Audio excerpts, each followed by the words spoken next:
सबसे पहले अमिताभ क्लासेज में आपका स्वागत है। हम लोग पढ़ रहे हैं वॉइस।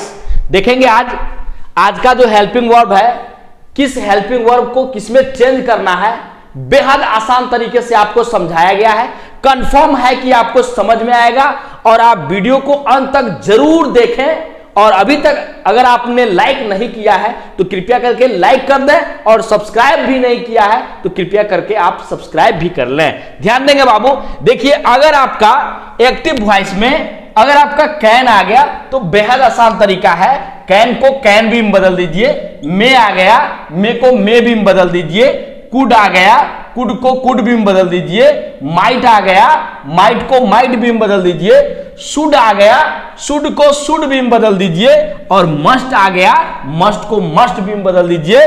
और आट टू आ गया तो आट टू बी में बदल दीजिए। समझ में आ गया होगा।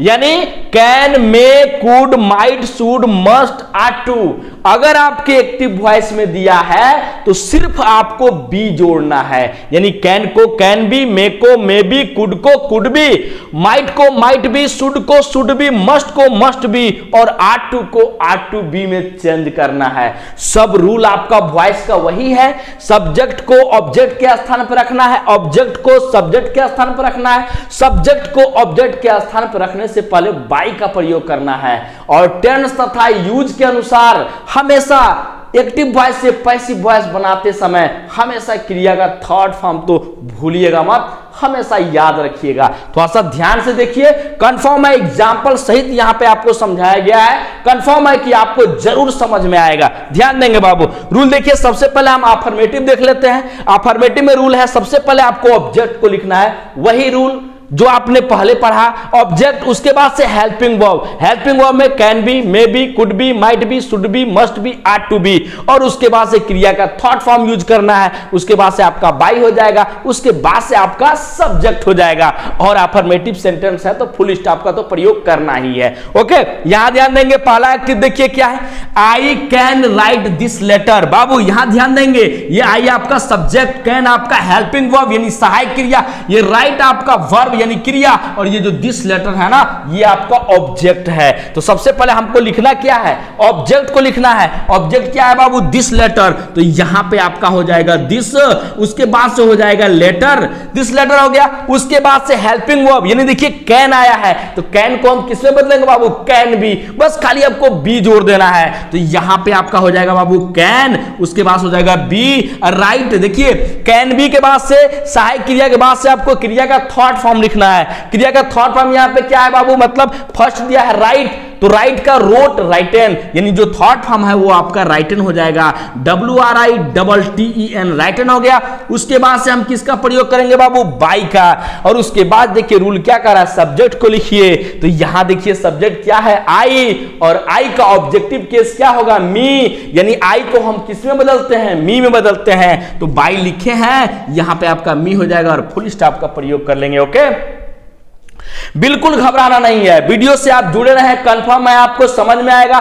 जिस भी स्टूडेंट को एक्टिव वॉइस से पैसिव वॉइस बनाना नहीं आता है, हमारे वीडियो को जरूर देखें। कंफर्म है कि आपको ढंग आएगा। यहां देखेंगे बाबू, you may sing a song today दिया है, तो बिल्कुल घबराना नहीं है। सबसे पहले देखिए आपको लिखना है ऑब्जेक्ट। इस सेंटेंस में ऑब्जेक्ट ढूंढिए। ये आपका सब्जेक्ट हो गया, ये आपका हेल्पिंग वर्ब हो गया, ये आपका वर्ब हो गया, और ए सॉन्ग जो दिया है बाबू, ये आपका ऑब्जेक्ट हो गया। तो सबसे पहले आपको लिखना क्या है, ऑब्जेक्ट लिखना है, ए सॉन्ग।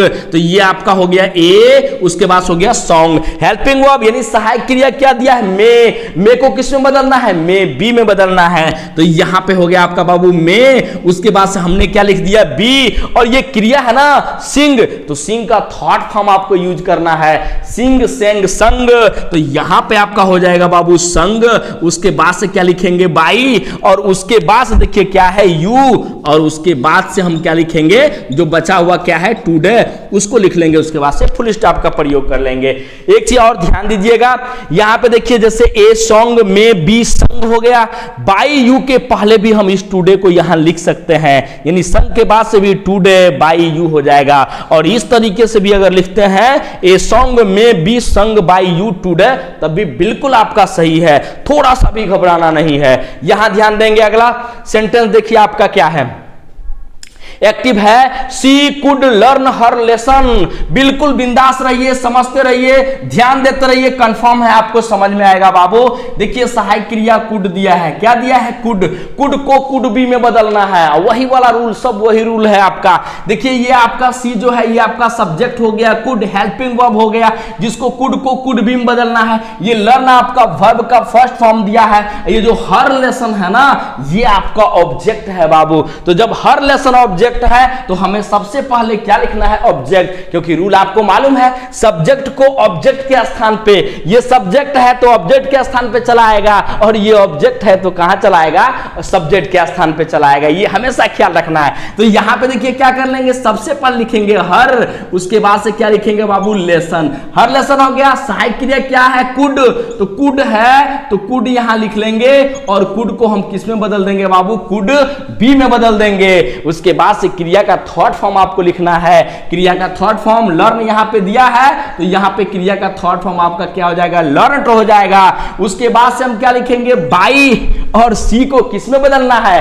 हर में, यानी सी का ऑब्जेक्टिव केस क्या हो जाएगा? हर हो जाएगा। तो यहां पे हम क्या लिख लेंगे बाबू? हर लिख लेंगे। उसके बाद से फुल स्टॉप का प्रयोग कर लेंगे। ओके, समझ में आ रहा है कि नहीं समझ में आ रहा है? जरूर कमेंट बॉक्स में जरूर लिखिएगा कि आपको कितना अच्छा मतलब समझ में आ रहा है, अच्छे तरीके से समझ में आ रहा है या नहीं, या कोई कंफ्यूजन है, कमेंट बॉक्स में जरूर लिखिएगा। नेक्स्ट वीडियो में उसका समाधान जरूर करेंगे। आइए देखते हैं अगला एक्टिव, देखते हैं। They might do their work tomorrow. बिल्कुल घबराना नहीं है बाबू। सबसे पहले देखिए ये आपका सब्जेक्ट हो गया, ये माइट आपका हेल्पिंग वर्ब हो गया, ये डू आपका इसमें वर्ब है, यानी जिसको क्रिया बोलते हैं, और देयर वर्क जो है बाबू ये आपका ऑब्जेक्ट है, और टुमारो ये आपका अदर्स में आ गया, अन्य में आ गया। आपको सबसे पहले लिखना क्या है? ऑब्जेक्ट को लिखना है। ऑब्जेक्ट क्या है बाबू? Their work.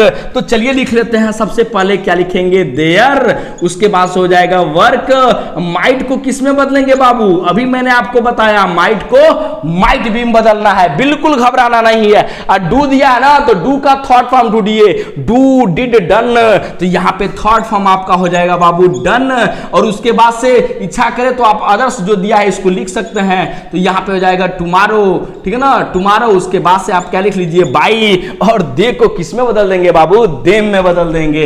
बिल्कुल घबराना नहीं है, वीडियो से जुड़े रहिए, अंत तक देखिए, कंफर्म है समझ में आएगा बाबू। यहां ध्यान देंगे, we should play football and hockey. बेहद आसान तरीके से यहां पे मैं आपको समझा रहा हूं, ध्यान दीजिएगा। ये वी आपका सब्जेक्ट यानी कर्ता का काम कर रहा है, शुड आपका हेल्पिंग वर्ब यानी सहायक क्रिया हो गया, और ये जो आपका प्ले दिया है ना, प्ले मतलब खेलना, यानी जिस भी हिंदी क्रिया के अंत में अगर ना, ने, नी आए तो समझ जाइए ये वर्ब है, यानी क्रिया है। पढ़ना, लिखना, देखना, सोचना, जाना, आना, ठीक है ना, ये सब आपका मतलब क्रिया। तो प्ले मतलब खेलना, खेलना ना आ रहा है यानी ये आपका वर्ब है, क्रिया है, और यहां पे क्रिया का फर्स्ट फॉर्म दिया है। और ये देखिए फुटबॉल एंड हॉकी, ये आपका ऑब्जेक्ट है। फुटबॉल एंड हॉकी एक साथ दिया है, ये आपका ऑब्जेक्ट है। तो सबसे पहले आप किसको लिखेंगे बाबू? ऑब्जेक्ट को। तो देख लीजिए क्या हो गया? फुटबॉल हो गया, उसके बाद से एंड हो गया, उसके बाद से क्या हो गया? हॉकी को, हॉकी हो गया। यानी किसी एक को नहीं लेंगे, सिर्फ फुटबॉल को नहीं ले सकते, फुटबॉल एंड हॉकी दोनों एक साथ है, तो ये ऑब्जेक्ट के रूप में दोनों हो जाएगा बाबू, फुटबॉल एंड हॉकी। उसके बाद देखिए क्या दिया? सहायक क्रिया शुड दिया है। बिंदास आप क्या कीजिए? शुड को शुड बी में बदल दीजिए, शुड बी हो गया। और प्ले का तीसरा फॉर्म ढूंढना है, प्ले, प्लेड, प्लेड। तो यहां पे हो जाएगा बाबू प्लेड, PLAYED। उसके बाद से हम लिखेंगे बाई, और आपको तो मालूम होगा ना, वी का ऑब्जेक्टिव केस, वी का ऑब्जेक्टिव केस अस होता है, यानी वी को एक्टिव वॉइस से पैसिव वॉइस बनाते समय वी को हम किस में बदलेंगे? अस में बदलेंगे। तो यहां पे बाई हमने पहले लिख लिया है, यहां पे अस कर लीजिए और फुल स्टॉप का प्रयोग कर लीजिए, क्योंकि अफर्मेटिव सेंटेंस में हम लोग हैं। अगला सेंटेंस देखिए, बिल्कुल घबराइए मत। He must do his work दिया है बाबू, तो यहां पे देखिए क्या हो जाएगा? हिज हो जाएगा, उसके बाद से वर्क हो जाएगा। हिज वर्क क्यों होगा? क्योंकि देखिए ये आपका ऑब्जेक्ट है, ये आपका वर्ब है, ये आपका हेल्पिंग वर्ब है, ये आपका सब्जेक्ट है। लिखना किसको है? पहले ऑब्जेक्ट को लिखना है, तो हिज वर्क हो गया। मस्ट दिया है बाबू ना, तो यहां पे हो जाएगा मस्ट, उसके बाद से हो जाएगा बी। याद रखिएगा, मस्ट को मस्ट बी बी, शुड को शुड बी, कैन को कैन बी, मे को मे बी और माइट को माइट बी, आट टू को आट टू बी में चेंज करना है।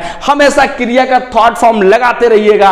एक्टिव वॉइस से पैसिव वॉइस जब भी बनाना होगा भूलिएगा मत। और सब्जेक्ट को ऑब्जेक्ट के स्थान पे, ऑब्जेक्ट को सब्जेक्ट के स्थान पे और सब्जेक्ट को ऑब्जेक्ट के स्थान पर रखने से पहले बाई का प्रयोग जरूर कीजिएगा, भूलिएगा मत। देखिए हिज वर्क का हिज वर्क हो गया, मस्ट है तो मस्ट बी हो गया, और डू का thought form do did done हो जाएगा। तो यहां पे आप लिखेंगे बाबू डन, उसके बाद से लिखेंगे बाई और ही को किस में बदल देंगे, हिम में। यानी ही का ऑब्जेक्टिव केस हिम होता है। एक्टिव से पैसिव वॉइस बनाते समय ही को हम बाई हिम में बदल देते हैं। आइए अगला सेंटेंस देखते हैं। We ought to obey our parents. बिल्कुल घबराना नहीं है। वी आपका सब्जेक्ट यानी आपका कर्ता हो गया, आर्ट टू ये आपका हेल्पिंग वर्ब सहायक क्रिया हो गया, ओबे ओबे का मतलब होता है कहना मानना।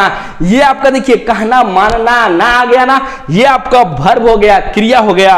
और आवर पेरेंट्स यानी अपने माता पिता, तो ये आपका ऑब्जेक्ट हो गया। तो बिल्कुल घबराना नहीं है। सबसे पहले आपको क्या लिखना है बाबू, ऑब्जेक्ट को लिखना है। देखिए तो सबसे पहले यहां पे आवर पेरेंट्स, ये आपका ऑब्जेक्ट हो गया आवर पेरेंट्स। उसके बाद से आर्ट टू दिया है तो आर्ट लिख लेंगे, टू लिख लेंगे, फिर आर्ट टू में जोड़ना क्या है, बस बी जोड़ना है। और क्रिया का थर्ड फॉर्म ओबे का थर्ड फॉर्म बेहद आसान है, O B E Y E D, obeyed हो जाएगा। उसके बाद से बाई, और आपको मालूम होगा ना वी को हम किसमें बदलते हैं, अस में। वी का ऑब्जेक्टिव केस क्या होता है, अस होता है। तो यहां पे अस हो गया। उसके बाद से फुल स्टॉप का प्रयोग कर लेंगे। ओके, अगर हमारी वीडियो आपको पसंद आए तो आपसे रिक्वेस्ट है कि वीडियो को ज्यादा से ज्यादा शेयर करें, लाइक कमेंट और सब्सक्राइब करना न भूलें।